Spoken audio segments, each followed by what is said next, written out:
Welcome back to the KDPG Sunday edition. This morning we are talking with Joe Sestak, a member of Congress from the 7th Congressional District in the state of Pennsylvania. He is also a Democrat who is challenging Arlen Specter for the senatorial nod in the May 18th primary.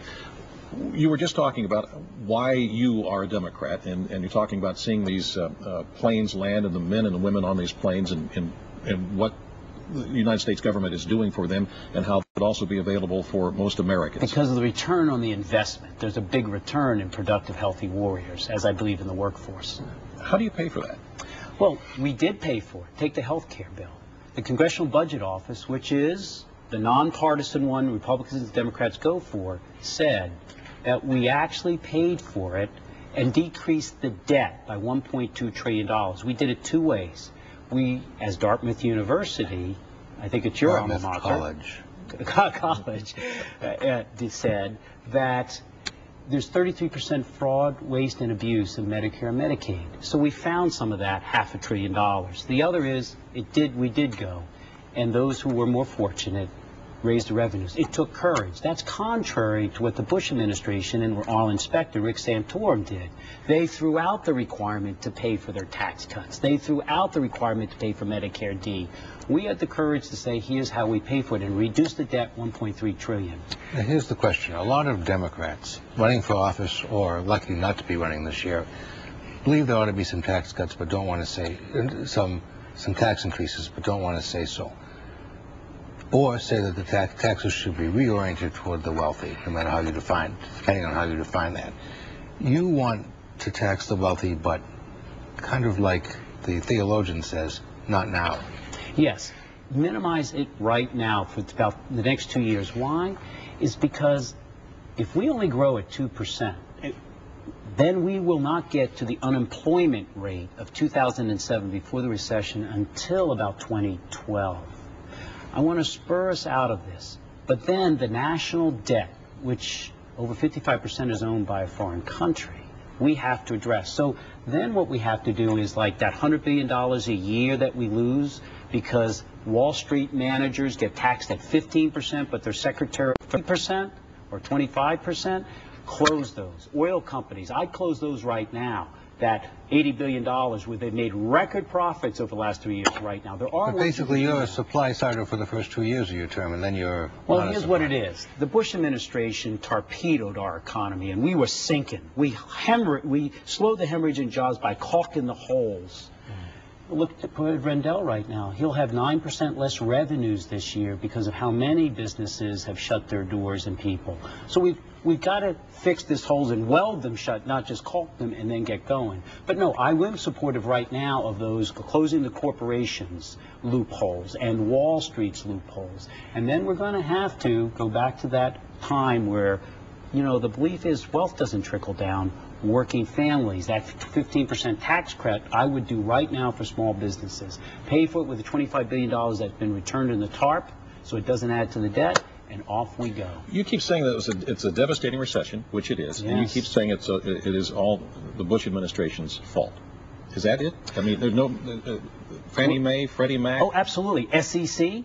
Failure of oversight of them. And yes, you're right. In 1999 and 2000, Democrats and Republicans voted to deregulate Wall Street. Remember the Glass-Steagall Act? And said, hey, you don't even have to keep any reserves like a community bank, Goldman Sachs. Just gamble with the homes and the savings of our seniors. No.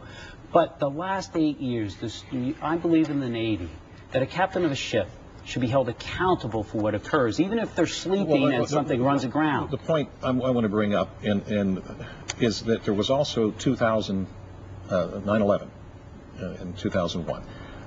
Did that not have an effect on this economy? I mean, because the United States decided to go to war. Yeah, you're absolutely right.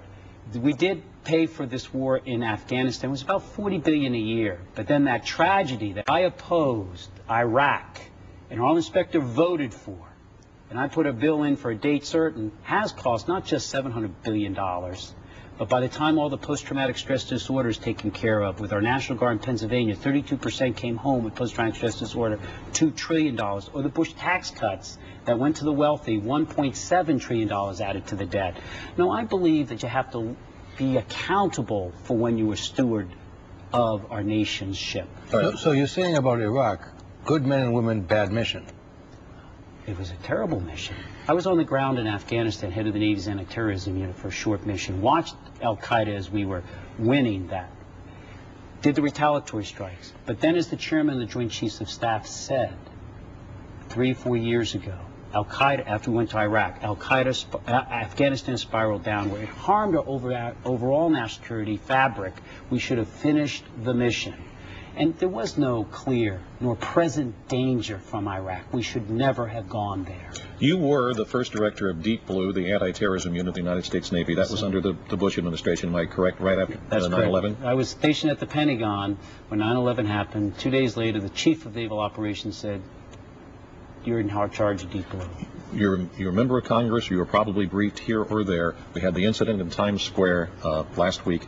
How much danger is this country still under? Well, we need to recognize that we used to like away games. We liked our wars overseas, but now we do have the prospect of home games. It is a challenge. It's why that al-Qaeda safe haven in Pakistan must be eradicated, because they planned quietly against us. It's not like ship against ship anymore. It's different.